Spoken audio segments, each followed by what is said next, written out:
الحمد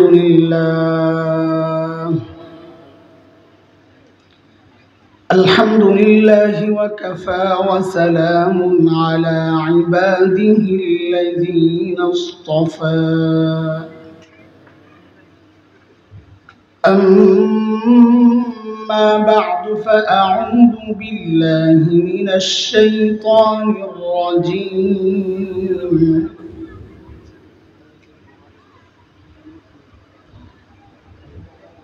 بسم الله الرحمن الرحيم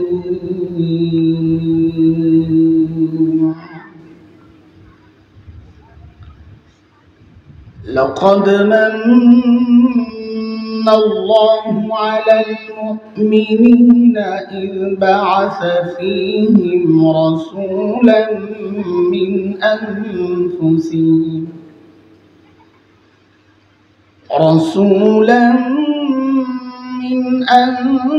أنفسهم يتلو عليهم آياته ويزكيهم ويعلمهم الكتاب والحكمة وإن كانوا من قبل لفي ضلال مبين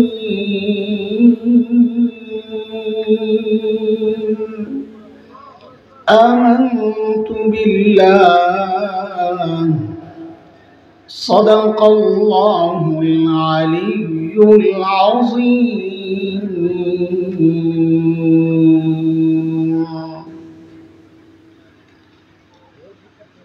আজকের এই মুবারক মাহফিলের মুহতারাম সভাপতি, উপস্থিত হযরত উলামায়ে কেরাম, মুরব্বিয়ানে আযম, দূর দূরান্ত থেকে আগত ইসলাম প্রিয় সুধী সমাজ, প্রিয় ছাত্র ভাইয়েরা, যুবক বন্ধুরা, পর্দার আড়ের মা ও বোন, আল্লাহ সুবহানাহু ওয়া তাআলার অশেষ মেহেরবানি, করুণা, দয়া, যে মহান মালিক লাখো কোটি মানুষ থেকে বাছাই করে দ্বীনি এই মাহফিলে আমাকে আপনাকে আসার বসার কিছু কথা বলা ও শোনার তৌফিক দান করেছে। সেজন্য মহান রবের শুকরিয়া আদায় করি, জবান খুলি, প্রাণ খুলি কালিমাতুশ শুকর উচ্চারণ করি, আলহামদুলিল্লাহ। আল্লামা ওয়ালিপুরি দামাত বারাকাতুহুল আলিয়া আমাদের অনুকরণীয় ব্যক্তিত্ব, আমাদের আকাবিরদের একজন, বয়ানের লাইনে বাংলাদেশের এক কিংবদন্তির নাম শাইখ আলীপুরি। হযরতের বয়ানের পর বয়ান করতে বসা মানে হচ্ছে টাইমটা যেন দেখালন বাইচালনের টাইম। এটার ব্যাখ্যা শুনালন আগে, তারপরে বুঝবেন। দোকানে যখন মাল বেচা টেচা শেষ, কিছু ছেঁড়া মাল থাকে, ফাটা মাল থাকে, দাগ লাগানো মাল থাকে, মালিক সেলসম্যানদেরকে বলে বাইরে ডাক দিয়ে নিয়ে বেচালা। ওরা এটা বেচতে খুব মজা পায়, কারণ কিছু কমিশন পায়। তো সবগুলোর একসাথে স্তূপ করে একটা ডাক দেয় দেখালন, পাশে একটাই কয় 100 বাইচালন 100। তো দোকানের আসল বেচা কিনা তো শেষ, এখন হলো দেখালন বাইচালনের টাইম। ঠিক আছে, আপনারা বসছেন, গরিব মানুষ, আমিও গরিব মানুষ। এই দেখালন বাইচালন থেকে 2-4টা দেখা বাইচা লইলো, একেবারে ঠগে না মানুষ। একটু ছিঁড়াছুড়া থাকবে, সিলাই লইয়েন, তাহলে আসল মালের মতোই হইব ইনশাআল্লাহ তাআলা। ঠিক আছে না কথা? আমার সাথে কথা বলা লাগবে, বোবা মানুষের সাথে আমি কথা বলতে পারবো না। ঠিক আছে ইনশাআল্লাহ? হ্যাঁ, কথা কেন বলবেন এটাও জানেন, সব বুঝে বুঝে আগাবেন, উড়া দুরা মারতে পারুন না। এই বদরপুর দৌড়াই কি দিয়া? হাত দিয়া না পাও দিয়া? হ্যাঁ, সবাই কয় না, সন্দেহ আছে। কি দিয়া? ও আসলেই কথা বলে, আসলে কইছে, আবার থাইমা গেছে। আরে কথা কোন, পাও দিয়া না হাত দিয়া? তাহলে তো ঢাকার লগে মিল আছে দেখা যায়। ঢাকায়ও পাও দিয়েই দৌড়ায়। আচ্ছা বলেন তো, এই মাঠের মধ্যে যদি কাউকে ছেড়ে দেওয়া হয় ফুল স্পিডে দৌড় মার, চোখ টোক বন্ধ করে সে একটা দৌড় মারছে, গোল্লা শুটের আখেরি একটা দৌড় আছে না, গোল্লা শুট খেলছেন নি? গোড়ার ডিম মোবাইল টিপেন, গোল্লা শুট খেলবেন কোন সময়? এখন গোল্লা শুটের দিন আছে নাকি? তো চোখ মুখ বন্ধ করে দিছে এক দৌড় 200 মাইল স্পিডে। ওই পার যাওয়ার পর, মাঠের ওই প্রান্তে যাওয়ার পর তাকে বলা হলো হাত দুইটা বাইন্দা দিয়া যে এবার আগের মতো স্পিডে ফেরত যা, হাত কিন্তু বান্দা। বলেন তো পারবে ওই স্পিডে ফেরত আসতে? কেন? আপনাকে বদরপুর তো দৌড়ায় পাও দিয়া, পাও তো বান্ধে নাই, বাঁধছে হাতে না, তো দৌড়ের স্পিড কমলো কেন? হাত দিয়ে তো দৌড়ায় না। তার মানে হইলো পাও যখন দৌড়ায় হাতের একটা ভূমিকা থাকে। কি ভূমিকা? হাতটার সাথে সাথে নড়ে চড়ে, নড়তে হইব হাতের, হাত সাথে সাথে নড়ে চড়ে আর বলে পাওরে দোস্ত তুমি একা না, আমরাও তোমার সাথে আছি। এটা বললেই পাও চলার মধ্যে একটা গতি পায়। তো যারা বয়ান করেন তারা তো পায়ের ভূমিকাই রাখবেন, কিন্তু আপনারা যদি একটু হাতের ভূমিকা রেখে একটু লড়াচড়া না করেন তো বয়ান যারা করেন তাদের চলার গতিটা একটু ঢিলে হয়ে যাবে। এই জন্য একটু কথা বলা যাবে না ইনশাআল্লাহ তাআলা? মাশাআল্লাহ। হযরতের জন্য দোয়া করেন, আল্লাহ তাআলা যেন আমাদের হযরতকে সহি সালামতে আপন ঠিকানায় পৌঁছায় দেন। দোয়া করার জন্য তাকান লাগে না তো, দোয়া করার জন্য তাকান লাগে না, নিয়ত করলেই হয়। আচ্ছা তাকাইতে মনে চাইলে তাকান, চলে গেলে আর কোত্থেকে তাকাইবেন, ঠিক না? শেষ হয়েছে নি? দেখা শেষ হয়েছে? আচ্ছা গাড়ি দেখবেন না? মাশাআল্লাহ। আল্লাহ আমাদের এই বড়দের লম্বা নেক হায়াত দান করে, সুস্থতার সাথে আমরা যেন হযরতের লম্বা খেদমত বাংলাদেশের মানুষ যেটা নিচ্ছে এটা যেন লম্বা সময় নিতে পারে। বলেন আমিন। আল্লাহ কবুল করেন। কুরআন আল কারীমের সূরাতু আলী ইমরানের একটা আয়াত আমি পড়েছি, 164 নম্বর আয়াত। এই আয়াতে ঢোকার আগে কিছু কথা জিজ্ঞেস করতে চাই আপনাদেরকে। আচ্ছা বলেন তো আল্লাহ তাআলা আমাদের উপর কত দয়া করছে? কথা নাই? অসংখ্য, অনেক না। কি বলবেন? অসংখ্য আর অনেকের মধ্যে পার্থক্য আছে। অনেক শেষ হয়, অসংখ্য আল্লাহর নিয়ামত শেষ হয় মতো এরকম না, অসংখ্য অসংখ্য। আল্লাহ কোরআন আল কারীমের দুই জায়গা সূরাতুন নাহল, সূরা ইব্রাহিমের মধ্যে এই কথাটা বলেছেন।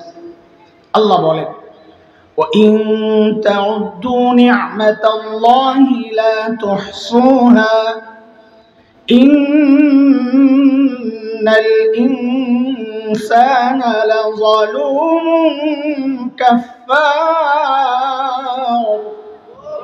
আল্লাহ বলেন বান্দা তোমাকে এত এত নিয়ামত দিছি, যদি নিয়ামত গণও শেষ করতে পারবা না।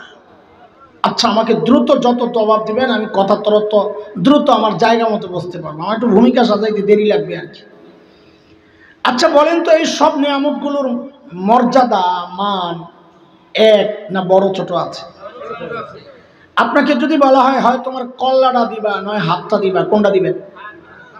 কল্লা দিবেন না, তার মানে আপনার কাছে কল্লার হাতের মূল্য এক না, বড় ছোট আছে না? এখন কোনটা বড় কোনটা ছোট বুঝবো কেমনে? আল্লাহর কোন নিয়ামত বড় কোন নিয়ামত ছোট? এর জন্য মুফাসসিররা কিছু মূলনীতি রেখেছেন। তার মধ্যে একটা মূলনীতি হল যে সমস্ত নিয়ামতের ক্ষেত্রে আল্লাহ মান্না শব্দ ব্যবহার করেছেন, খোঁটা দেওয়া। মুফাসসিররা বলেন যেহেতু খোঁটা দেয় মানুষ বড়টার, ছোটটার খোঁটা দেয় না। ধরেন আপনি একজনকে 100 টাকা দিয়েছেন, তাকে আবার 1 লক্ষ টাকাও দিয়েছেন। যদি কোনোদিন খোঁটা দেন তো কি বলবেন? ওই তোরেন একদিন 100 টাকা দিছিলাম, কোনটা কইবেন? হ্যাঁ 1 লক্ষ। তাইলে বোঝা গেল আল্লাহ যে সমস্ত নিয়ামতের বর্ণনা দেওয়ার ক্ষেত্রে ওই খোঁটার শব্দটা এনেছেন, মুফাসসিররা বলেন তাইলে বুঝতে হবে ওই নিয়ামতটা আল্লাহর দেওয়া অন্যতম একটা শ্রেষ্ঠ নিয়ামত। যেমন সূরা হুজুরাতের শেষ আয়াতের আগের আয়াতে একটা নিয়ামতের কথা আসছে। আল্লাহ বলেন ইয়ামুন্নুনা আলাইকা আন আসলামু কুল লা তামুন্নু আলাইয়া ইসলামাকুম বালিল্লাহু ইয়ামুন্নু আলাইকুম أن هداكم للإيمان إن كنتم صادقين আল্লাহ বলেন বান্দা আমি তোমাকে যত নিয়ামত দিছি তার মধ্যে ঈমানের নিয়ামতটা তোমার জন্য আমার পক্ষ থেকে একটা বড় নিয়ামত। আলহামদুলিল্লাহ বলনা না নিয়ত করছেন বাড়ি যাই একবারই পড়বেন, ওইটা হইলে আমি আর কিছু কমতো না, তাহলে একবারই পড়েন। কি এখানে পড়বেন না বাড়িতে যায় পড়বেন? তো এখানে পড়লে জাগা মতো পড়েন, ঠিক আছে না? এমন আরেকটা নিয়ামত আল্লাহ বলেছেন, আমি শুরুতে যে আয়াত পড়েছি সূরা আলে ইমরান 164 আয়াত, ওই আয়াতে আল্লাহ আরেকটা বড় নিয়ামতের কথা বলেন। আল্লাহ বলেন لقد من الله على المؤمنين إذ بعث فيهم رسولا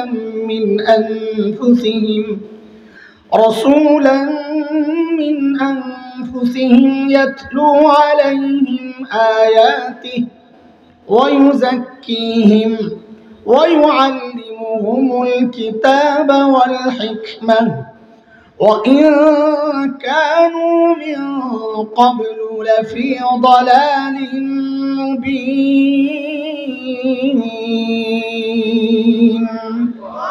আল্লাহ বলেন বান্দা আমি যে আমার শ্রেষ্ঠ রাসূলকে তোমাদের রাসূল বানায়া পাঠাইছি, এটা আমার পক্ষ থেকে তোমাদের জন্য আরেকটা বড় নিয়ামত।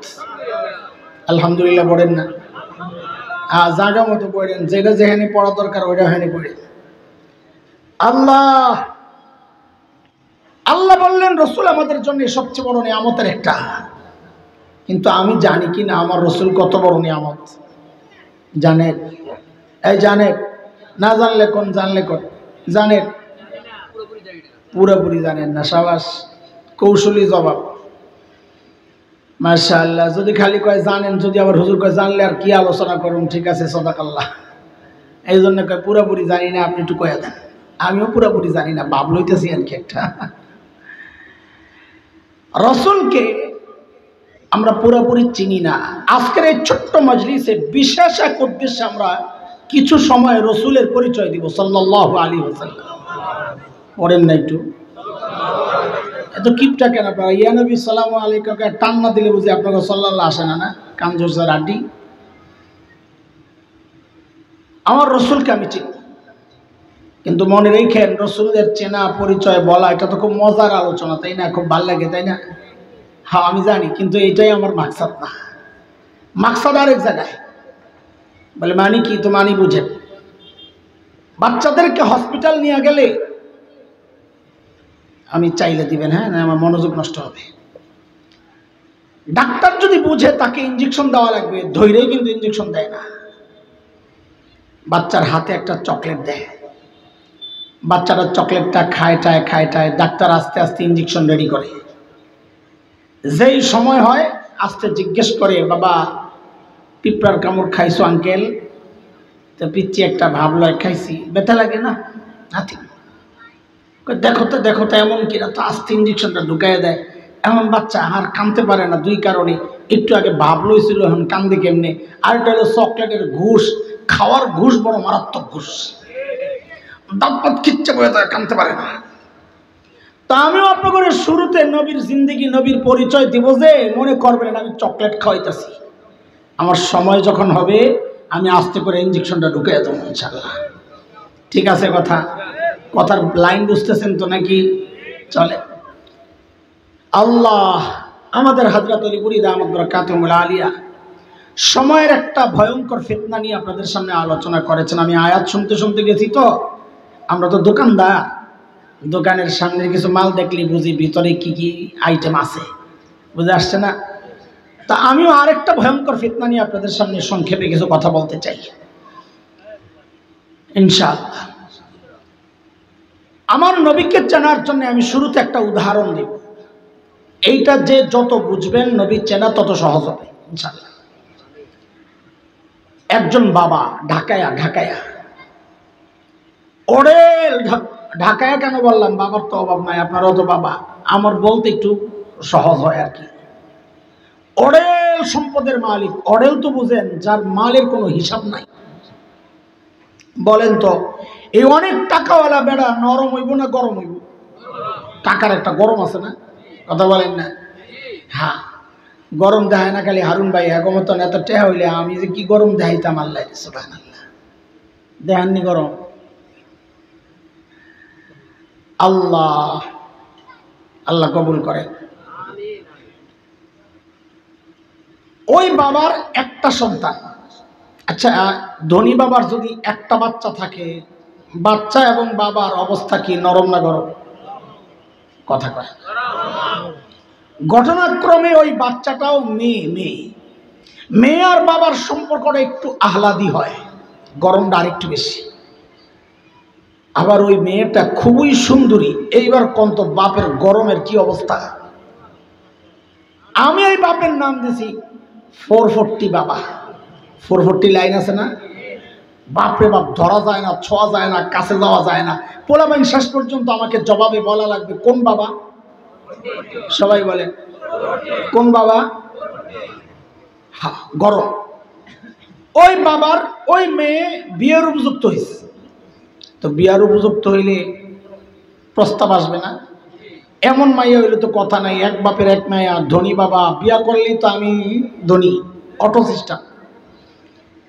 তা এক লোক আসছে এক ছেলের প্রস্তাব লয়া, ওই ঢাকায় বাবা কিন্তু মনে রেখেন। তো আসছে, বাপ জিজ্ঞেস করতেছে আপনি কেঠা? একটা ভালো পোলা ছিল আপনার মাইয়ার লিগা, প্রস্তাব লিয়ে আইছি। তো মাইয়ার বাপ জিগায় আপনি কেঠা? আমি পোলার খালু ওহি। ওহি বুঝেন তো, ঢাকায়রা হই রে কয় ওই, আমি পোলার খালু ওহি। যেই না খালি কইছে আমি পোলার খালু ওহি, মাইয়ার বাপ এমন খেপা খেপছে, কারণ বাপ তো খেপবই, গরম না কোন বাপ জানি 440 সাবাস, এমন খেপা খেপছে বেড়ারে মারছে ঝাড়ি। হাই মিয়া খালু হয়েছে প্রস্তাব লিয়া, মিয়া আমার মাইয়ার কোনো দাম নাই নি। তো বেড়ে তো ডরে মরে আসাস ভাই, তো কেঠাইব, তো পোলার বাপ পাঠান মিয়া, খালু হয়েছে প্রস্তাব লিয়া। তখন খালু কয় ভাই চেতেন খেলা কইলু তো হয়, বাইতে গেছে। যা পোলার বাপরে কয় বাইরে ভাই তোমার পুতের লেগে বিয়ের প্রস্তাব লিয়া গেছিলাম। আরে বাপরে বাপ, যেই গরমের গরম 440 বাপ, তোমার পোলার প্রস্তাব লিয়া তুমি যাও। বাপ আইছে, পোলার বাপ আইছে। ও আপনি ওই পোলার বাপ কালকে আইছিল? হ্যাঁ। আপনার নাম কি? বউর নাম কি? বাপের নাম, মায়ের নাম, পোলার নাম। পোলা দেখতে কেমন, হাইট কেমন, কালার কেমন, বন্ধু বান্ধব কারা, সব খবর লিছে। বুঝছেননি কথা? কথা বুঝতেছেন আমার? সব খবর টবর লিয়া পোলা তো পছন্দ হয়ে গেছে, পোলা পছন্দ হয়েছে। আচ্ছা এইবার আপনারা বলেন, এই যে বাবা যার সম্পদের অভাব নাই, এই মেয়েকে বিদায় দেওয়ার সময় যার সব খবর টবর লইছে, পছন্দ হওয়ার পর এইবার বলেন তো, যদি শাড়ি দেয় বাবা, কম দামি দিবে না দামিটা? কেমন দামি? বেশি দামি। কেন? কারণ তার টাকার অভাব নাই, খরচেরও এই মেয়ে ছাড়া আর জায়গা নাই। তো বাজার থেকে শাড়ি কিনে তো সেরাটা, গয়না কিনে তো সেরাটা, প্রসাধনী কিনে তো সেরাটা, যা দেয় সব সেরা সেরা জিনিস দিয়া সাজায়া তারপরে মেয়েরে বিদায় দিবে। এমনটাই তো হওয়ার কথা, নাকি বলেন? এখান থেকে বুঝতে থাকেন, আস্তে আস্তে ঢুকতেছি।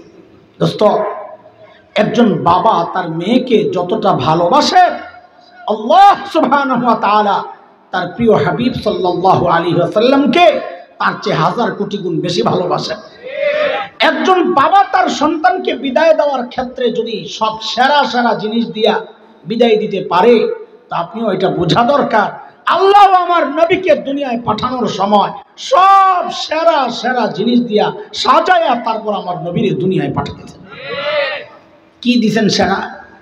বলে তুমি কি শুনবা কও, সারা রাত বললেও তো নবীর শ্রেষ্ঠত্বের কারণগুলো শেষ হবে না।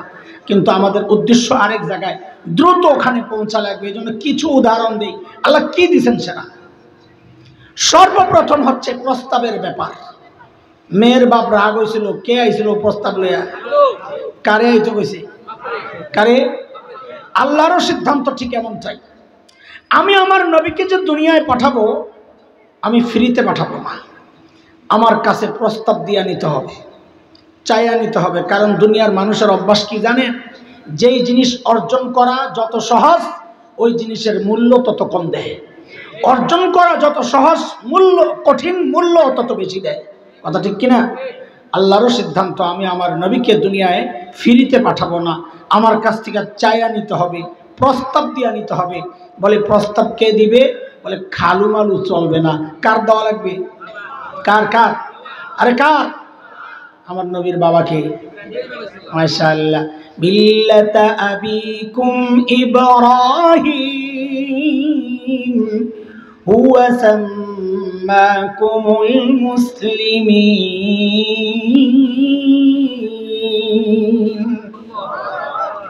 খলিল ইব্রাহিম যখন বাইতুল্লাহ বানান, আল্লাহ খলিলের দিলের মধ্যে ওই কথা ঢেলে দিয়েছেন, খলিল এত দামি একটা কাজ আপনি করেছেন খলিল, আমি আপনাকে পুরস্কার দিতে চাই, কি নেবেন বলেন? খলিল চিন্তা করলেন, সারা জিন্দেগি চায়া চায়া পাইলাম জবিহুল্লাহ ইসমাঈল, সারা জিন্দেগি চায়া চায়া পাইলাম জমজমওয়ালা। বলেন কাকে পাইছে? জমজমওয়ালা কি? ইসমাঈল আলাইহিস সালাম। বলেন না, আরে কথা বলেন। খলিল চিন্তা করছেন, সারা জিন্দেগি চায়া চায়া পাইলাম জমজমওয়ালা, সুযোগ যেহেতু পেয়েছি এইবার চাইব সবচেয়ে বড়টা। খলিল এইবার চায়া বসছেন আল্লাহর কাছে কাউসারওয়ালা। কাকে চাইছে? হ্যাঁ, কাকে চাইছে? দেখেন আমি যা বলবো ইনশাল্লাহ দেখবেন, আপনারাও খেয়াল করবেন। হুদাই ঘুরতেছি মনে হইব আপনাকে, না না, আমি আসলে কোরআনের একটা আয়াতকে টার্গেট করে কথাগুলো বুঝাইতে থাকি, বুঝানো শেষ তারপরে আয়াত ফিট করি, তখন আপনাদের বোঝাটা সহজ হবে। এই যতক্ষণ যা বললাম না, যে আল্লাহর কাছে প্রস্তাব পাঠাইছেন খলিল, এটা কোরআনের কথা। বাইতুল্লাহ বানায়া খলিল হাত উঠাইছেন কি বইলা? রব্বানা ওয়াবআস ফীহিম রাসূলাম মিনহুম ইয়াতলু আলাইহিম আয়াতিক يتلو عليهم آياتك ويعلمهم الكتاب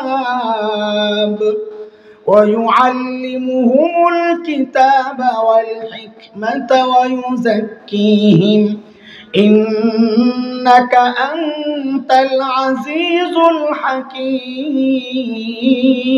الحكيم।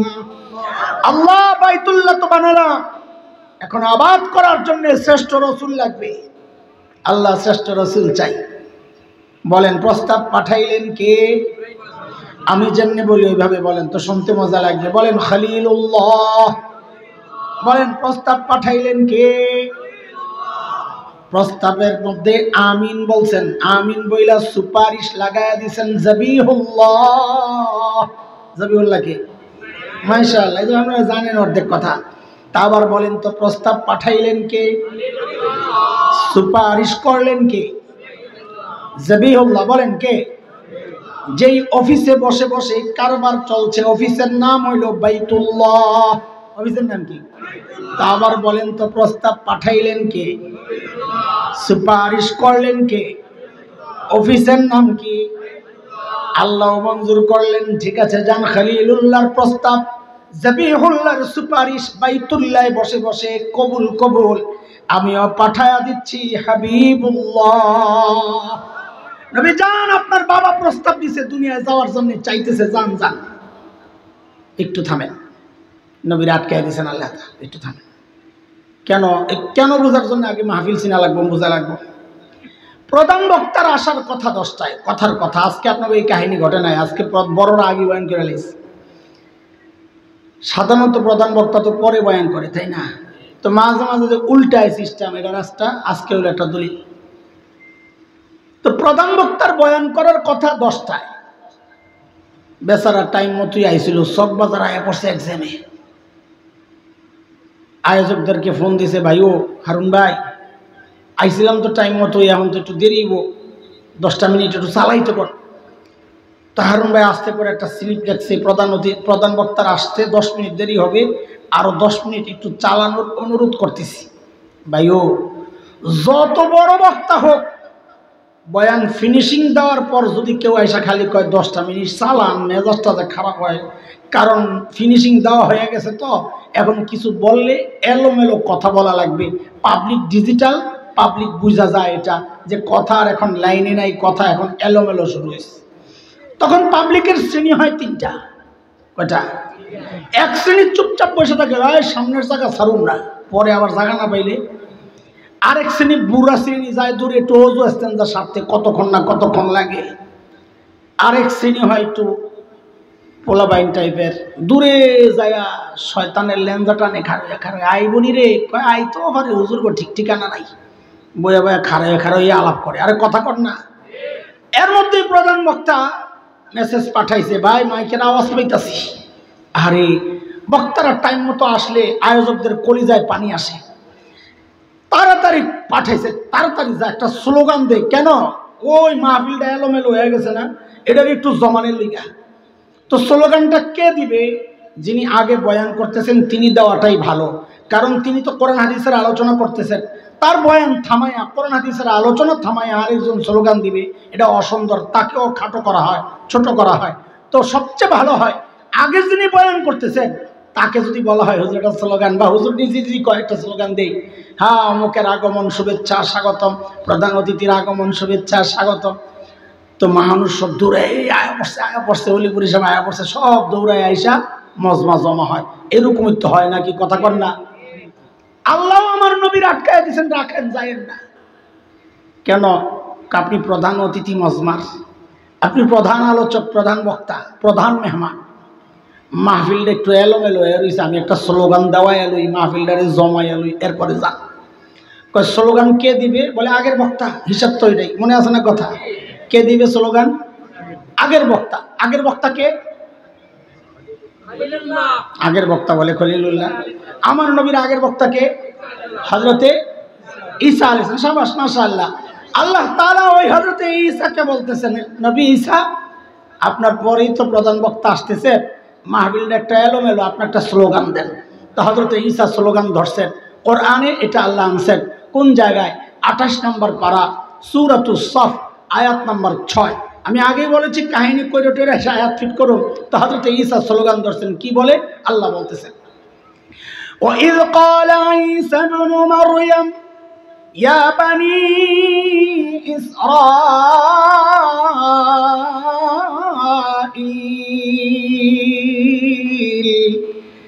إِنِّي رَسُولُ اللَّهِ إِلَيْكُمْ مُصَدِّقًا لِمَا بَيْنَ يَدَيَّ مِنَ التَّوْرَاةِ وَمُبَشِّرًا بِرَسُولٍ يَأْتِي مِن بَعْدِ اسْمُهُ أحمد। ও বনি ইসরাইল শুনো শুনো, এতদিন আমি ওয়াজ করছি ইন্নী রাসূলুল্লাহি ইলাইকুম। ওলামা উঠতি মাত্র উঠতেছেন, এমন আলেমদের দৃষ্টি আকর্ষণ করতেছি, বড়রা তো জানেনি। গভীর থেকে একটা মারাত্মক ষড়যন্ত্রের বিষ দাঁত ভাঙতে চাই, গভীর থেকে একটু মনোযোগ দিলে বোঝা যাবে ইনশাআল্লাহ। এইটা বুঝলে বহু ষড়যন্ত্র আপনি দেখবেন, আরে এটা তো ষড়যন্ত্র, আপনি বুঝে যাবেন ইনশাআল্লাহ তাআলা। হযরতে ঈসার ঘোষণার মূল পয়েন্ট ছিল 2টা। কয়টা বলেন? কথা কোন কয়টা? 1 নাম্বার, আমার সাথে সবাই বলেন, ও বনি ইসরাইল, আল্লাহ আমাকে তোমাদের রসুল বানায়া পাঠাইছেন। বলেন এটা যদি, এটা আমাদের আলোচনার মূল পয়েন্ট। মূলত এইটা যার মাথায় আসবে, এইটা যে বুঝবে, সে বহু ফিতনারে দমাইতে পারবে, নিজেই হুজুর লাগবে না। বলেন, ও বনি ইসরাইল, আল্লাহ আমাকে তোমাদের রসুল বানায়া পাঠাইছেন। আবার বলেন, ও বনি ইসরাইল, আল্লাহ আমাকে তোমাদের রসুল বানায়া পাঠাইছেন। তাহলে হযরতে ঈসা কাদের রসুল? আল্লাহ কাদের রসুল বানায় পাঠাইছে? বনি ইসরাইল ছিলেন তো, ইহুদিরা। ইহুদিরা কারা কারা? হযরত ঈসাকে আল্লাহ কাদের নবী রসুল বানায় পাঠাইছিলেন? কাদের? ইহুদিদের। এখন ইহুদি বলেন কাদের? এটা হচ্ছে 1 নম্বর বক্তব্য। হযরত ঈসার 2 নম্বর বক্তব্য হচ্ছে, এতদিন তো আমি বয়ান করছি, এখন যিনি আসতেছেন প্রধান অতিথি, প্রধান বক্তা আমার পরে, তার সুসংবাদ শোনাচ্ছি তোমাদের। তার নাম হচ্ছে আহমদ। আল্লাহু আকবার। আমার নবীকে আল্লাহ যা দিছেন সব সেরা সেরা জিনিস দিয়া সাজায়া দুনিয়ায় পাঠাইছেন। আর এর নাম দিছেন তো দুইটা সেরা নাম। আমার নবীর এক নাম আহমদ, আরেক নাম মুহাম্মদ। আহমদ মানে সবচেয়ে বেশি প্রশংসাকারী, মুহাম্মদ মানে সবচেয়ে বেশি প্রশংসিত। কি সুন্দর নাম! আরবের কাফেররা তো পড়ছিল বড় বিপদে। বাজারে হাটে ঘাটে যায় মানুষের কাছে বদনাম করে, এই শোনো শোনো মুহাম্মদ খারাপ মানুষ, তার কাছে যায়ও না। পাবলিক বলে মুহাম্মদ যিনি সবচেয়ে বেশি প্রশংসিত তিনি আবার খারাপ হয় কেমনি? লাগছেনি বেজার? আরে লাগছেনি বেজার? মিটিং বসে, রে এই নামে তো বদনাম করা যাবে না। অফিসের দলীয় অফিসে মিটিং বসছে, কয় কি করা যায়? কয় নাম পাল্টা। কি নাম দেওয়া যায়? বাংলাদেশের মুরগি চোরাই যদি থাকতো তো কই তো তেঁতুল হুজুর দিয়ালা, কিন্তু হয়তো ছিল না আর কপাল। তো ওই জায়গার ওই সময়ের যারা মুরগি চোরা ছিল পান্ডারা নতুন নাম দিছে মুহাম্মদের জায়গায় মুজাম্মাম। নাউযুবিল্লাহি মিন যালিক। কি নাম দিছে? মুজাম্মাম মানে সবচেয়ে বেশি নিন্দিত। কহ এটা ঠিক আছে। বাজারে যাই এখন কয় হনো কিছে, ওই যে মুজাম্মাম আছে না, এর কাছে যাইবা না। পাবলিক 40 বছর চিনছে একবারের নাম, একজনের নাম মোহাম্মদ, এখন নাম পাল্টাইছে যে মুজাম্মাম। কয় পাবলিক কয় মুজাম্মাম কেটা চিনলাম না তো, লাগছিনি ভেজাল। আল্লাহু আকবার। আরে তুমি সারা জিন্দেগি বদনাম করবা, দিন শেষে জিজ্ঞেস করা হবে তুমি কার বদনাম করতেছ? বলে যিনি সবচেয়ে বেশি প্রশংসিত তার। তোর কি মাথা নষ্ট হয়েছে রে? আল্লাহ আমার নবীর আল্লাহ যা দিয়েছেন সব কি? আরে কথা কর না, সব কি? সেরা কি দিছেন? আমি যদি সত্যি, আমি তো কম জানা মানুষ, এই যদ্দূর জানি এটা যদি বলি কয় রাত যাবে আল্লাহ জানে। কিন্তু আমার মাকসাদ এটা, আমার তো আরেক জায়গায় যাইতে হবে। আরেক জায়গায় মানে আরেক বয়ানে না, মানে বয়ানেরই আরেক জায়গায় যাইতে হবে। মূল পয়েন্ট তো রয়ে গেছে আরেক জায়গায়। আমি তো ঘুরতেছি অন্য জায়গায়, খাওয়াইতেছি চকলেট। মনে আছে তো? মনে আছে তো? আসলে তো চকলেট খাওয়ার মাকসাদ না, আসলে কি? ইনজেকশন দাও, তাড়াতাড়ি এনে যাইতে হবে, নাহলে হাসপাতাল বন্ধ হয়ে গেলে পরে আরেক মুসিবতে পড়বে। আল্লাহ যা দিছেন তো সব সেরা। আরে কিতাব দিছেন তো সেরা, উম্মত দিছেন তো সেরা, বন্ধু দিছেন তো সেরা, আরে চেহারা দিছেন তো সেরা। হযরত ইউসুফ ছিলেন ফর্সা, আর আমার নবীর যা দিছেন সব সেরা। চোখের দিকে তাকাইলে মনে হতো এর চেয়ে সুন্দর চোখ আর হইতে পারে না। নাকের দিকে তাকালে মনে হতো এর চেয়ে সুন্দর নাক আর হইতে পারে না। কানের দিকে তাকালে মনে হতো এর চেয়ে সুন্দর কান আর হইতে পারে না। এই জন্যই তো কবি হাসান ইবনে সাবিত আমার নবীর চেহারার সৌন্দর্যে মুগ্ধ হইয়া কবিতা লিখতেছেন। কি বলে? ওয়া আহসানু মিনকা লাম তারা কাত্তু আইনি ওয়া আজমালু মিনকা লাম তালিদিন নিসা خلقت مبرأ من كل عيب كأنك قد خلقت كما تشاء। চিৎকার করে বলেন না আল্লাহু আকবার। ওগো নবী আপনার দিকে তাকাইলে মনে হয় এই চোখ আপনার চেয়ে সুন্দর কোনোদিন কাউরে দেখে নাই, আপনার চেয়ে সুন্দর কোনো মা কাউকে জন্ম দেন নাই।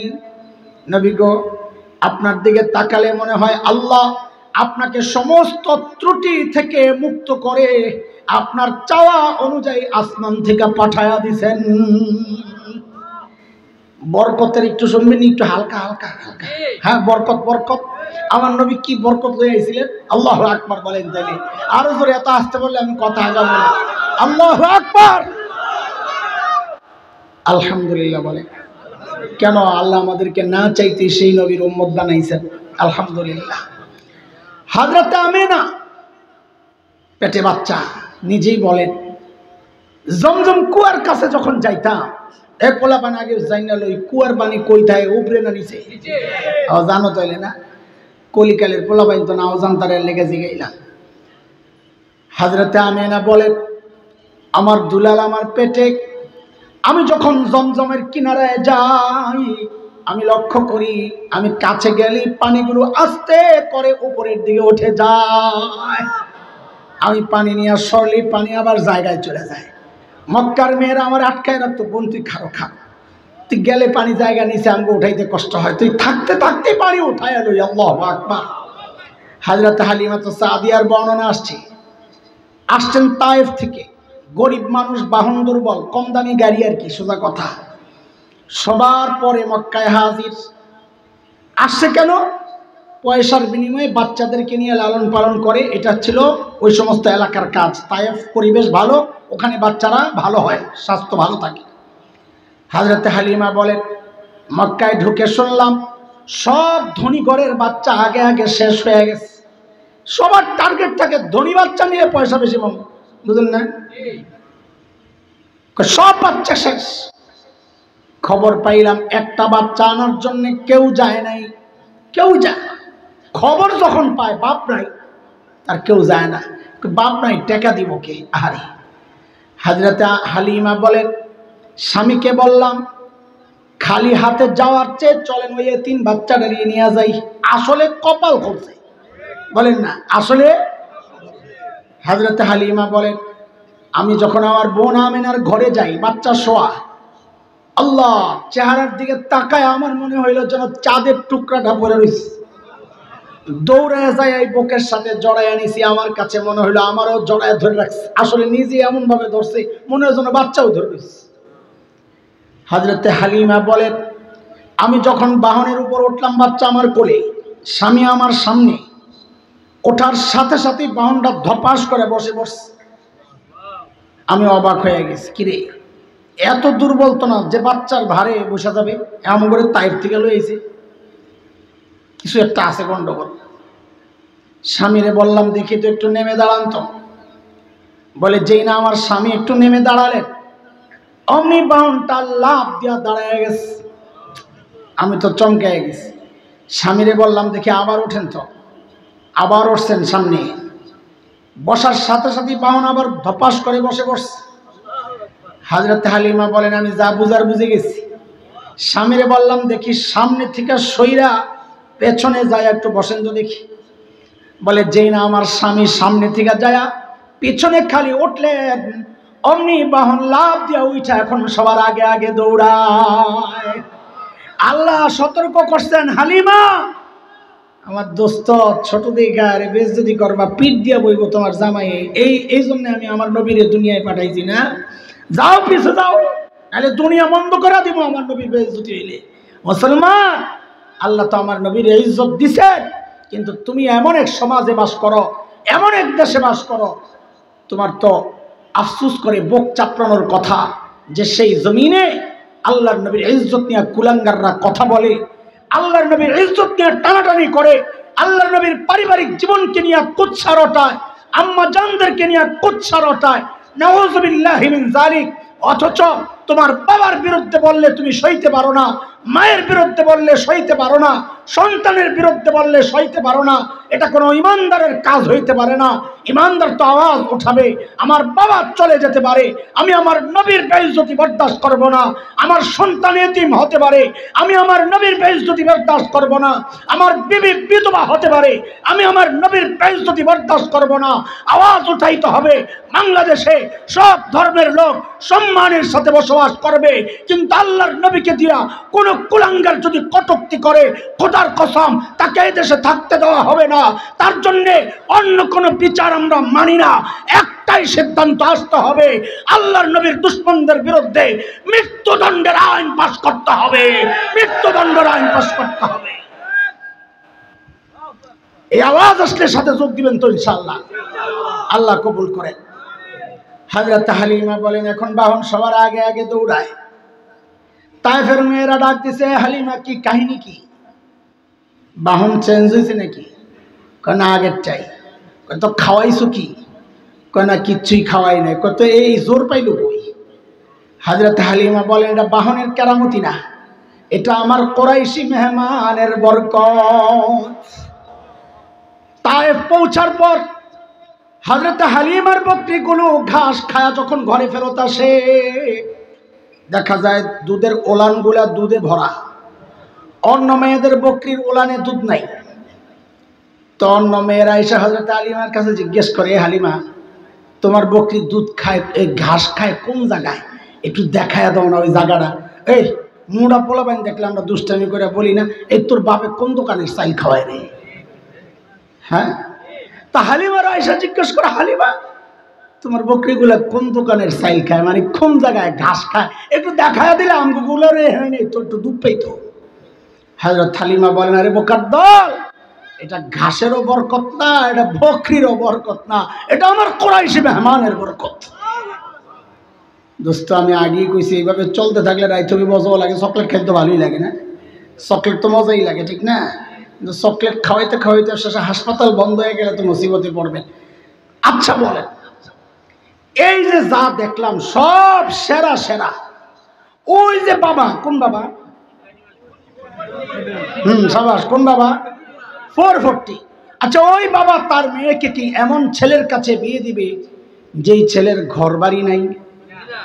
হ্যাঁ, এক কথা বুঝতে বলেন। আমি কিন্তু আসল পয়েন্টে ঢুকে যাচ্ছি খুব দ্রুত, অনেক কিছু ফালাইয়া দিয়েছি ইচ্ছা করে। বলেন, ওই বাবা তার মেয়েকে এমন ছেলের কাছে দিবে যেই ছেলের ঘর বাড়ি নাই? একটু ফ্যানটা ঘুরাই দাও না, আবার ঘুরাই দিও পরে একটু ঠান্ডা হইলে বাতাসটা জায়গা আওয়াজটা রইলে। আমি দুর্বল মানুষ, তো আমার লগে যুদ্ধ করলে আমি তো ঠিকতারি না। এই বাতাসে যুদ্ধ করে আমার আওয়াজের লগে, কিন্তু গাইমা তো যাইতেছে গা, সব যা খাইছিলাম বাইরে যেতেছে গা। আসুসকে মিশা কথা কইছি, ফেলাবেন মজা লয় আমার লগে। আচ্ছা শোনেন, আচ্ছা আবারও জিজ্ঞেস করি, ওই বাবা, কোন বাবা জানো? ওই বাবা কি তার মেয়েকে এমন ছেলের হাতে তুলে দিবে যে ছেলের ঘরবাড়ি নেই, ভাঙ্গাচুরা? দিবে না? তাহলে উদাহরণটা তো মিলল না। আমরা তো নবীর সাথে তুলনা দিতেছি, উদাহরণ কেন মিলল না? কারণ আল্লাহ না বলে সব সেরা সেরা জিনিস দিয়েছে, তো কই এক আসলটাই তো মিলে নাই। বলে কেমনে? বলে আল্লাহ আমার নবীকে তাইলে যদি সব সেরা সেরা জিনিসই দেন, তো পাঠাইলেন কোন জায়গায়? দুনিয়ার সেরা সুন্দর জায়গা সুইজারল্যান্ড, দুনিয়ার সেরা সুন্দর জায়গা যাকে ভূস্বর্গ বলা হয়, দুনিয়ার জান্নাত বলা হয় কাশ্মীর। কই আল্লাহ তো আমার নবীকে ওখানে পাঠাইলেন না, পাঠাইলেন কোথায়? সূরা ইব্রাহিমে আসছে কোরআনের ভাষায়, খলিল ইব্রাহিমের বলা বক্তব্য এটা। পাঠাইলেন কোথায়? ওয়াদিন গায়রি যারা, বৃক্ষলতাহীন জলশূন্য বালুকাময় জায়গা, গাছ নাই, গাছালি নাই, ফসল নাই, ফল ফলাদি নাই, কিচ্ছু নাই, আছে মরুভূমি, পাথর। এমন একটা অনুর্বর জায়গায় আল্লাহ আমার নবীকে কেন পাঠাইলেন? প্রশ্ন জাগে কি জাগে না? আগে কর, তাই তাড়াতাড়ি কর। প্রশ্ন না জাগলে আর আগানো যাবে না। প্রশ্ন জাগে কি জাগে না? কিছু সময় চলবে, প্রশ্ন আসবে, জবাব দিব, জবাবের উপর আবার প্রশ্ন আসবে, আবার জবাব দিব, আবার প্রশ্ন আসবে, আবার জবাব দিব। এইভাবে কিছু সময় আবার আগাবে। এই জন্য একটা মিস করলে পরেরটা বোঝানো কষ্ট হবে। চেইন কথা, একটার সাথে আরেকটা জোড়া দেওয়া, আগেরটা মিস করলে পরেরটা বোঝা যাবে না। বলেন, এই প্রশ্ন জাগছে কিনা আপনাদের? দুনিয়ার সেরা সুন্দর জায়গায় আমার নবীরা আল্লাহ না পাঠাইয়া পাঠাইলেন কোথায়? এই জায়গাটার নাম হইল জাজিরাতুল আরব। বলেন আমার সাথে, সবাই বলে, শব্দটা বলে, কোথায়? জাজিরাতুল আরব। জাজিরাতুল আরবে কেন পাঠাইছেন এটা বলার আগে আগে জাজিরাতুল আরবের ভৌগোলিক অবস্থানটা একটু লক্ষ্য করেন। সেটা হচ্ছে জাজিরাতুল আরবের 3 পাশে পানি, পারস্য উপসাগর, ওমান উপসাগর, আরব উপসাগর, ভারত মহাসাগর, পশ্চিমে আছে লোহিত সাগর। 3 দিকে জাজিরাতুল আরব, একদম ইয়ামান থেকে সেই জর্ডান পর্যন্ত পুরো এলাকা, কুয়েত, কাতার, বাহরাইন, আরব আমিরাত, সব জাজিরাতুল আরব। 3 দিকে পানি, একদিকে জর্ডান, ইরাকের সাথে জমিনের সংযুক্তি আছে। খুব খেয়াল করেন, খালি কয় দিক, পানি কয় দিক? পানি কয় দিক মানে খালি আর কি, পানি তো শূন্য। পানি কয় দিক? জমিনের সাথে লাগা কয় দিক? ঠিক মানুষের দেহের মধ্যে মানুষের হার্ট যে আছে, কলব, এই হার্টের যে অবস্থা, 3 দিক শূন্য, একদিক লাগা শরীরের সাথে, বডির সাথে। এই জন্যে ভূবিজ্ঞানীরা জাজিরাতুল আরবের নাম দিয়েছেন জিওগ্রাফিক হার্ট। এটা বিশ্ব মানচিত্রের হার্ট। এতক্ষণ বলেছি আল্লাহ আমার নবীকে কই পাঠাইছেন? জাজিরাতুল আরবে। বলেন না কোথায়? এখন থেকে আর এই শব্দ ব্যবহার করব না, এখন থেকে বলবো আল্লাহ আমার নবীকে হার্টে পাঠাইছেন। কোথায়? কোথায়? বলেন না কোথায়? আবার প্রশ্ন আসবে, হার্টে কেন পাঠাইলেন? বিশ্ব মানচিত্রের হার্টে কেন? তো এটার জন্য শুনেন, আমার নবী দুনিয়ায় আসার আগে যত দার্শনিক দুনিয়ায় ছিল, গ্রিক দর্শন, রোমান দর্শন, ব্যাবিলিয়ন, ইরাকি, মিশরি, যত প্রাচীন দর্শন ছিল, সমস্ত দার্শনিকের বক্তব্য ছিল মানুষকে নিয়ন্ত্রণ করে তার ব্রেন। কে বলেন না কে? সর্বপ্রথম আমার উম্মি নবী সাল্লাল্লাহু আলাইহি ওয়াসাল্লাম ঘোষণা দিলেন যে না, মানুষকে তার ব্রেন নিয়ন্ত্রণ করে না, মানুষকে নিয়ন্ত্রণ করে তার হার্ট। কে?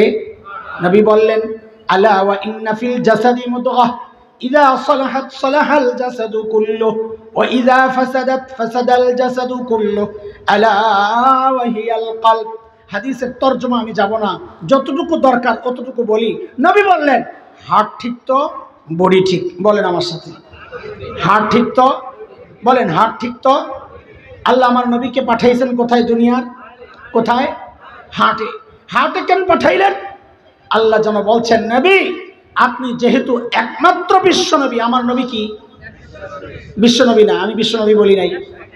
একমাত্র না বললে সব গন্ডগোল লেগে যাবো আবার। বলেন আমার সাথে, আমাদের নবী কি? সবাই বলেন, সবাই বলেন, নবী আপনি যেহেতু একমাত্র বিশ্বনবী, এই জন্য আমি আপনাকে দুনিয়ার হার্টে পাঠাইলাম। কেন? আপনি হার্টে মেহনত করেন, কারণ একসাথে গোটা বিশ্বে মেহনত করা আপনার জন্য কষ্টের হবে। আপনি সময়, এত অল্প সময় আপনার জন্য কষ্টের হবে, সেজন্যে আপনি হার্টে মেহনত করেন। হার্ট ঠিক হয়ে গেলে আমি আল্লাহ সারা দুনিয়ার বডি ঠিক করে দিব। কারণ নবী তো বলেছেন হার্ট ঠিক তো, হার্ট ঠিক তো। আরে বলেন না হার্ট ঠিক তো? এটা একটা উদাহরণ শোনেন ছোট্ট করে। ধরেন আপনারা এখানে যারা বসে আছেন, এটা এই স্থল জায়গা না হয়ে যদি পানি হইতো, একটা পুকুর হইতো, তো এই পুকুরের ঠিক মাঝখানে যদি একটা ঢিল ছুটতেন, তো ঢেউটা সমান তালে চারদিকে ছড়াইতো, তাই না? হ্যাঁ, কিন্তু যদি এক সাইডে মারতেন, তাহলে ঢেউটা শক্তিশালীভাবে একদিকে আসছে পড়তো দ্রুততার সাথে, আরেক দিকে যেতে যেতে দেরি হয়ে যাইতো এবং ঢেউটা দুর্বল হয়ে যাইতো। আমার নবী যেহেতু একমাত্র বিশ্ব নবী, এই জন্য আল্লাহ সারা দুনিয়ার হার্টে মাঝখানে পাঠাইছেন। কেন? যেন সারা দুনিয়ায় হেদায়েতের নূর সমান তালে ছড়ায়া যায়। আচ্ছা, আরেকটা উদাহরণ বুঝি। আমাদের একজন বড় মুফাসসির ছিলেন আল্লামা আব্দুল গফফার রহমতুল্লাহি আলাইহি। বড়দের সাথে হযরত হাফিজ হুজুর আল্লামা আজিল হক রহমতুল্লাহি আলাইহি, শেখুল হাদিস, ওনাদের সাথে চলতেন, বয়ান করতেন খুব চমৎকার। আমাদের মতো এত ভুংবাং ছিল না, কিন্তু কথা বলতেন খুব দারুণ, সাদা সিধা কথা। তো হযরত এক গল্প শোনাইতেছেন। একবার ওনারা গেছেন হিন্দুস্তান, ইন্ডিয়ায়, আলেম কয়েকজন। সকালবেলা নাস্তা দিছে বড় প্লেটের মধ্যে, গরম টাটকা শুকনা খিচুড়ি, ধোয়া উঠতেছে। ঠিক খিচুড়ির মাঝখানে দিছে ঘি। ঘি ঘি এমনি তো জমাট থাকে, কিন্তু গরমের মধ্যে পড়লে ঘি তেলের মতো হয়ে যায়, তাই না? এই কথাটা বোঝার আগে আরেকটা কথা বুঝেন। মুসলমান মক্কা থেকে সর্বপ্রথম হিজরত করছে কোন দিকে? আবিসিনিয়া কোন দিকে? মক্কা থেকে দিক জানেন না? পশ্চিমে। পশ্চিমে কোথায়? আজকে ওই জেদ্দার পারে যে সাগর, লোহিত সাগর, এই সাগরের পশ্চিম পাটটাই ছিল আজকের দুনিয়ার মানচিত্রে ইথিওপিয়া, ইরিত্রিয়া যে এলাকাটা, ওটা ছিল নবীযুগের হাবশা। মক্কা থেকে কোথায়? পশ্চিমে। কোথায়? তো যিনি পশ্চিম দিকে যে মাওলানা বসছেন, উনি হঠাৎ করে মাথায় এক বুদ্ধি আইছে। কি করছে? ঘিয়ের মধ্যে আঙ্গুলটা ঢুকাইয়া নিজের দিকে একটা টান মারে আর কয় কি, ইসলাম প্রথমে মক্কা থেকে হাবশার দিকে হিজরত করছে। ঘি মাঝখানে তো ঘিরে বানাইছে ইসলাম। ঘি তো গরমে কইলা গেছে, ঘি সব ছুটছে আবিসিনিয়ার দিকে, হাবশার দিকে। উত্তর দিকে যেই মৌলানা বসা, উনি আর দেরি না কইরা ঘিয়ের মধ্যে আঙ্গুলটা ঢুকাইয়া নিজের দিকে একটা টান মারে আর কয়, এরপর ইসলাম মক্কা থেকে মদিনার দিকে হিজরত করছে। এবং ঘি ছুটছে মদিনার দিকে আর হাবশার দিকে, পশ্চিম দিকে আর উত্তর দিকে। আব্দুল গাফফার সাহেব কয়, কারবারটা দেখছো? দুই মৌলবী তো ঘি খাওয়ার বুদ্ধি করছে। আমি আর দেরি করলাম না, হাতাড়িরে বইটা ঘিডারে পুরা খিচুড়ির মধ্যে মাখলাম আর বললাম, এরপর ইসলাম সারা দুনিয়ায় ছড়াইয়া গেছে। ও দোস্ত, আল্লাহ ইসলাম নামক এই নিয়ামত দুনিয়ার মাঝখানে পাঠাইছেন বইলাই আমি আপনি সময় মতো ঘিয়ের ভাগ পাইছি, সারা দুনিয়ায় সমান তালে ছড়াইয়া গেছে। এই যে এতগুলো কথা বললাম, কেন বললাম এইবার বুঝেন। আমার নবী যেন কি, সবাই বলেন তো কথাটা, একমাত্র বিশ্বনবীর মানে কি এই কথা আমি বলি নাই। আপনারা হয়তো মনে মনে একটা সিদ্ধান্ত নিয়েছেন আর কি, চিনি আমরা না, ওই চিনা চলবে না, আজকে নতুন করে আরেকটা চিনবেন, তাইলে ফেতনা দূর হবে। দেখেন এত কষ্ট করে খাইটা খুঁজা একটা জায়গায় আনছি, এখন শেষ করবো অল্প সময়। মূল ইঞ্জেকশনটা দিব এখন, ইঞ্জেকশনের ডরে আবার দৌড় মারেন না, আপনার করে দিব না, আরেকজনের উপর দিয়ে যাইব। আর আপনারা থাকলে আপনাদের লেগে একটা আছে ভিটামিনের ইঞ্জেকশন।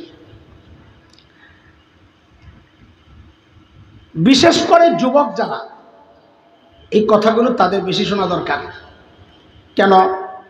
বাংলাদেশের আকাশে শকুনের আনাগোনা পরিলক্ষিত হচ্ছে, আমরা টের পাচ্ছি। আমি হাসান জামিল 10 বছর পর হয়তো হাতে লাঠি আসবে, ভর দেওয়ার, বাড়ি দেওয়ার না। তা আমারে নিয়ে পিডায় মজা পাইব না, বুড়া মানুষ, পিডা খাবি তোরা। এই জন্য আগের থেকে যা চোখ কান খোল, যেন ওই ঝামেলার মধ্যে পড়তে না হয়, আমার দেশ যেন গাজার পরিণতি আমার দেশকে ভোগ করতে না হয়, এই জন্য আগের থেকেই গর্জে উঠতে হবে। এই জন্যে আমরা কথাগুলো বলছি। কেন বলছি একটু শুনে।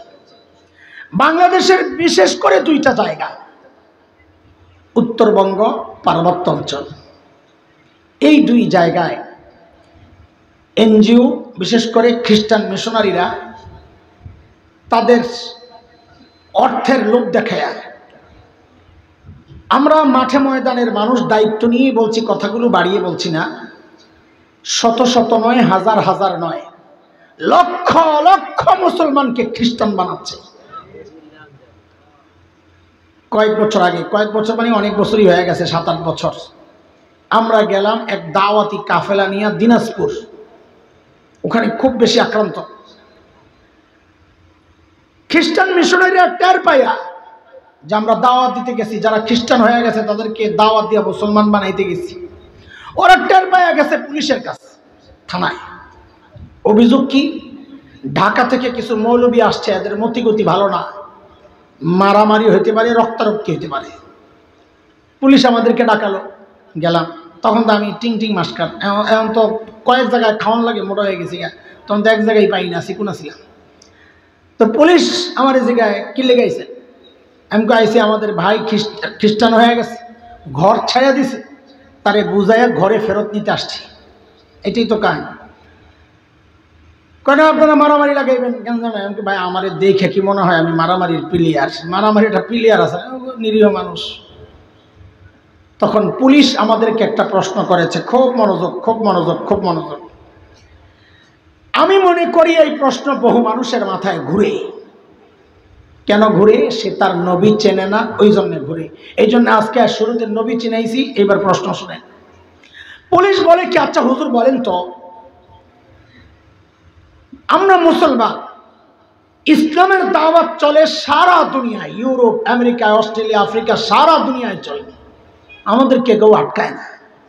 তাহলে খ্রিস্টানরা বাংলাদেশে এসে ওদের ধর্মের প্রচার করলে আমাদের সমস্যাটা কোথায়? আমরা কেন বাধা দিই? যার যার ধর্মের প্রচার সে করুক না, কি সমস্যা? যার যার ধর্মের প্রচার সে করবে। এই কথাটা কত সুন্দর না ভাই? কি কথা কন? নাউজুবিল্লাহ কনকে কথাটা সুন্দর না? সুন্দর কথা তো সুন্দর, যার যার ধর্মের প্রচার সে করবে, মারামারি করতে যান, কথা তো সুন্দর। কিন্তু দোস্ত, সাপের মাথা দেখছেন? সাপের মাথা দেখছেন নি? আসলে বালা করে খেয়াল করছেন না? দেখকে খেলে এমন বেশকি মারছে। একদিন দেখলে দাঁত মাত খিচ্চা এরকম ভালো করে তাকায় দেখেন কি সুন্দর মাথার ডিজাইন। কিন্তু সব সুন্দর সুন্দর না, কিছু সুন্দরের ভেতরে বিষও থাকে। কথা বলেন? পুলিশের কথা তো সুন্দর, যার যার ধর্মের প্রচার সে করবে, কিন্তু সব সুন্দর সুন্দর না দোস্ত, ওই সুন্দরের ভেতরে বিষ ভরা। কেন? কেন শোনে, কেন খ্রিস্টানরা বাংলাদেশে ওদের ধর্মের প্রচার করতে পারবে না? কেন মুসলমান সারা দুনিয়ায় ইসলামের প্রচার করতে পারে? কেন? কেন? কারণ কি? শোনে, এই যে আপনাদের এটা কুমিল্লা কত নম্বর আসন সংসদীয়? 6। এমপি আছিলেন কে? বাহার। বাহার, মাশাআল্লাহ, গেছে গা। ভাইয়া গেছে 5 তারিখের পরে আর আসেনি করছে কথা তো বলবেন কি বান্দরের বান্দর, আমি এত কিছু জিজ্ঞেসি কোন তো দিই কই দিয়ে আছে, খালি কথা শেষ হয় না। আল্লাহ, বাহার সাহেবের কিছু লোকজন ছিল সাথে, আপনারা কোন সামসা বলা ঠিক না, মানে তার একান্ত কাজগুলা করাইতো আর কি, আমরাও লাগে এরকম মাদ্রাসা চালাইতে। হঠাৎ ওরা দেখে কি চকবাজার, আপনাকে একই তো আসো, চকবাজারে বিশাল এক সাইনবোর্ড লাগানো, লেখা এমপি সাহেবের কার্যালয়। কি লেখা? এখন বাহার সাহেবের লোক পোলাপাইন গুলা কয় কিরে, আমরা থাকতে এমপি সাহেবের অফিস করলো কেনা, আমরা জানি না। কয় চল যাই। যে জিজ্ঞাসা তোরা কারারে, কয় এমপি সাহেবের লোক। কয় অফিস কার? কয় এমপি সাহেবের। কয় কোন এমপি সাহেব? কয় সাদেক হোসেন খোকা। কোন এমপি? অনেকে চেনেন না, এই জন্য জিনিসটা বুঝতেছেন না।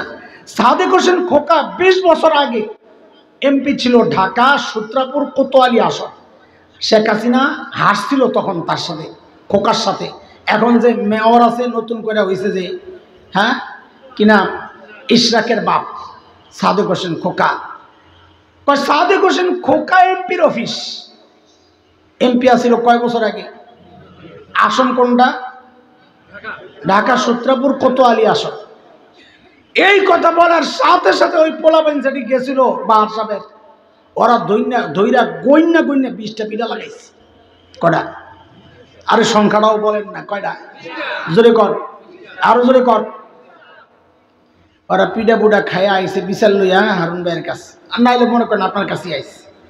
আপনি ইমানদার মানুষ, এক পক্ষের কথা শোনেন না। কয় যারা পিটাইছে অগর লইয়া। তো 2 পক্ষ হাজির। কিরে পিটাইছস? হ। কয়টা দিছস? কয় 20টা। কি জন্যে? কয় অপরাধ 2টা। কয়টা? কথা কর। কি অপরাধ? কয় 1 নম্বর অপরাধ হইল, যেই এমপি সাদেক হোসেন খোকার অফিসাররা খুলছে, ওনার এমপির টাইম এক্সপায়ার হয়েছে, শেষ হয়েছে 20 বছর আগে। এই জন্য গন্যা 20টা পিঠা লাগাইছে। 2 নম্বর অপরাধ, কয় যার এমপির অফিস খুলছে, যে এমপির, সেই খোকার আসন এই কুমিল্লা সদর না, তার আসন হইল ঢাকা সূত্রাপুর কোতোয়ালি আসন। অফিস খুলবি হেনে যায়, এখন এনে আইসস কেন? 20 বছর আগের এমপির অফিস খুলছস, গন্যা 20টা বাড়িয়ে দিছি। আচ্ছা আপনারাই বলেন, বিচার কি করবেন? বাড়ি দেওয়া ঠিক আছে, না ওই ঢাকার এমপির অফিস এনে এসে খোলার পাগলামি ঠিক আছে? জোরে করে, এটা জোরে শুনতে চাই। আমি এত আস্তে শুনলে কথা আগাম না। হ্যাঁ, এটা ভালোই বুঝেন, কিন্তু দিনের ব্যাপার আসলে আপনি আস্তে উদার হয়ে যান। কেন আপনারা হুজুররা এত গরম হন? যার যার ধর্মের প্রচার সে করবে। সুবহানাল্লাহ। ও ভাই, কেন খ্রিস্টানরা বাংলাদেশে ওদের ধর্মের প্রচার করতে পারবে না? বুঝেন। ও দোস্ত, অপরাধ ওদের একটা না, 3টা অপরাধ। বলে কেন? বলে যেই নবী ঈসার ধর্মের প্রচার ওরা বাংলাদেশে করছে, ওই নবী ঈসার ধর্মের ডেট এক্সপায়ার হয়ে গেছে 1500 বছর আগে। বলে তা আপনারা কেন করেন? কারণ আমি এই জন্যে করি, আমার নবী ছাড়া দুনিয়ায় যত নবী আসছেন, সমস্ত নবীর নবুয়তের টাইম ছিল ফিক্সড। আমার নবী একমাত্র বিশ্ব নবী যার টাইম কোনো ফিক্স নাই, তিনি কিয়ামত পর্যন্ত নবী। বলে কেন পিঠা লাগাইতে চান? কেন বিরোধিতা করেন? বলে যেই নবী ঈসার ধর্মের প্রচার ওরা করতে চায়, সেই নবী ঈসাকে আল্লাহ বাংলাদেশের নবুয়ত দিয়া পাঠান নাই। বলে তো কোন জায়গার নবুয়ত দিয়া পাঠাইছেন? কারণ হযরত ঈসা নিজে বলেছেন, আজকের বিকৃত বাইবেলের মধ্যে আছে, হযরত ঈসা বলেছেন, হযরত ঈসাকে আল্লাহ ওই যে ফিলিস্তিনের একটা নির্দিষ্ট অঞ্চলের নবুয়ত দিয়া পাঠাইছেন। কাজেই খ্রিস্টান ধর্মের অফিস যদি খুলতে হয়, যাইয়া ইসরায়েলে খোলো, বাংলাদেশে আসছো কোন কামের জন্যে? 3 নম্বর অপরাধ, যেই নবী ঈসার ধর্মের প্রচার ওরা বাংলাদেশে করছে, ওই নবী ঈসাকে আল্লাহ মুসলমানদের নবুয়ত দিয়া পাঠান নাই। বলে কার নবুয়ত দিয়া পাঠাইছেন? বলে এটা তো নবী ঈসা নিজেই বলছেন। সূরা সফ আয়াত 6 হযরত ঈসা বলেছিলেন, ইয়া বনি ইসরাইল ইন্নী রাসূলুল্লাহি ইলাইকুম। ও বনি ইসরাইল, আল্লাহ আমাকে তোমাদের রাসূল বানায়া পাঠাইছেন। এই জন্য খ্রিস্টানরা বাংলাদেশে ওদের ধর্মের প্রচার করতে পারবে না। 3টা কারণ। আমরা কেন পারি? বলে এই জন্যে আমার নবী একমাত্র বিশ্বনবী যাকে আল্লাহ নির্দিষ্ট কোনো টাইম দিয়ে দুনিয়ায় পাঠান নাই। এই জন্য ইসলামের দাওয়াত চলবে কিয়ামত পর্যন্ত। বলে সারা দুনিয়ায় কেন করেন? কারণ আমার নবী রহমাতুল লিল আলামিন, গোটা জাহানের রহমত। ইসলামের দাওয়াত চলবে গোটা জাহানে। বলে সব ধর্মের কাছে কেন করেন? বলে আমার নবীকে আল্লাহ বলেছেন ওমা আরসালনাকা ইল্লা কাফাতাল লিন্নাস, সমস্ত জগতের যত জাতি আছে, হিন্দু, বৌদ্ধ, খ্রিস্টান, মগ, মুরান, গারো, চাকমা, কুকি, সাঁওতাল, টিপরা সহ যত জাতি আছে, নবী আপনাকে সবার নবুয়ত দিয়ে পাঠাইছি। ইসলামের দাওয়াত সব ধর্মের কাছে চলবে, সারা দুনিয়ায় চলবে। অন্য কোনো ধর্মের প্রচার বাংলাদেশে কেন, দুনিয়ার কোথাও চলতে পারে না। যারা বাংলাদেশে ওদের ধর্মের প্রচার করে তাদের উদ্দেশ্যে জানায়া দেওয়া দরকার। আরে 20 বছর আগের এমপির অফিস খোলার কারণে যদি ওদেরকে 20টা পিটা লাগায়, তাহলে 1500 বছর আগে নবুয়ত শেষ হওয়া নবীর ধর্মের প্রচার করলে ওদেরকে ধৈরা কমপক্ষে 1500 পিটা দেওয়া দরকার। কথা কন? আমরা পিটাইতে চাই না, আমরা আপনাদের সতর্ক করতে চাই। কারণ ওই জাতিটাই, ওই গ্রুপটাই, এনজিওদের ওই গ্রুপটাই এখন আপনাদের বিভিন্ন সংস্কার কমিশনের দায়িত্বে আসছে। বিশেষ করে নারী সংস্কার কমিশন সব এনজিও কর্মী। এটির চেহারা দেখলে বোঝা যায় না বেটা না বেটি। কথা কয় না? বুঝি কেমনে? চুল দেখা, ফোটা দেখা শাহবাগী, সুবহানাল্লাহ। এত বড় একটা ফোটা আর চুল দেখলে বোঝা যায় বেটি, নাইলে আর কোনো আলামত নাই। এরা ইসলাম চায় না। এদের টার্গেট বাংলাদেশ থেকে ইসলাম নিশ্চিহ্ন করা। ইসলাম নিশ্চিহ্ন করতে পারলে এদেশের স্বাধীনতা খবলে খাওয়া সহজ হবে। এই দেশে দুইটা চক্র ষড়যন্ত্র করে, একটা দাদা চক্র, আরেকটা দাতা চক্র। যারা দান সৎকার করে এনজিওগুলোর মাধ্যমে, তাদের চক্রান্ত চলছে এই জমিনে, দাদাদের চক্রান্ত চলছে এই জমিনে। দাদাদের দোসররা পালাইছে, সময় আসছে ইনশাআল্লাহ দাতাদের দোসররাও পালাবে ইনশাআল্লাহ। এর জন্য আমাদেরকে 3 তারিখ হাজির হইতে হবে সোহরাওয়ার্দী উদ্যান ইনশাআল্লাহ। ইনশাআল্লাহ ওদেরকে একটা আওয়াজ দিতে হবে যে দোসর এক গ্রুপ পালাইছে, আরেক গ্রুপ রেডি হও। বলেন এক গ্রুপ পালাইছে, আরেক গ্রুপ। এই আওয়াজ দেওয়ার জন্য যাওয়া লাগবে তো লাগবে না ইনশাআল্লাহ? লাগবে তো ইনশাআল্লাহ। দল মত নির্বিশেষে ভুলে যান আমি কোন দলের। লম্বা টুপি পরি না গোল টুপি পরি, জোরে আমিন বলি না আস্তে আমিন বলি, দাঁড়ায় মিলাদ পড়ি না বৈশা বৈশা মিলাদ পড়ি, সব ভুলে এই জায়গায়, এই প্রসঙ্গে, এই কারণে সবাইকে এক সূত্রে আইসা, এক জায়গায় আইসা সম্মিলিত আওয়াজ উঠাইতে হবে। বাংলাদেশে নাস্তিকতার চর্চা করতে দেওয়া হবে না, দেওয়া হবে না, দেওয়া হবে না। পারবো তো ইনশাআল্লাহ? আল্লাহ কবুল করেন, আল্লাহ এই মাদ্রাসাকে কবুল করেন, আল্লাহ এই মাদ্রাসার দারুল দেওবন্দের মতো কবুল করেন। মাদ্রাসার জন্য এত বিশাল সম্পদ, কোটি কোটি টাকার সম্পদ যারা এইভাবে দিয়ে দিছেন, আল্লাহ তাআলা তাদেরকেও কবুল করেন। মাদ্রাসাকে সমস্ত ফিতনা থেকে আল্লাহ হেফাজত করেন। আল্লাহ তাআলা মাদ্রাসার এখন যারা জিম্মাদারিতে আছেন তাদেরকে ইখলাসের সাথে মাদ্রাসার খিদমতে আল্লাহ তাআলা লাগায়া রাখেন। আপনাদের দিলের মধ্যে মাদ্রাসার মহাব্বত আল্লাহ বসায়া দেন। আমি টুটা ফাটা কিছু কথা বলছি, এই দেখচালন বাইচালনের মাল বেচা কষ্ট আছে, বুঝেন নাই কথা। মাহফিল জমাট থাকে ওই সময় কথা বলা, আর ওই দেখচালন বাইচালনের টাইমে কথা বলা বেশ কম আছে। আবার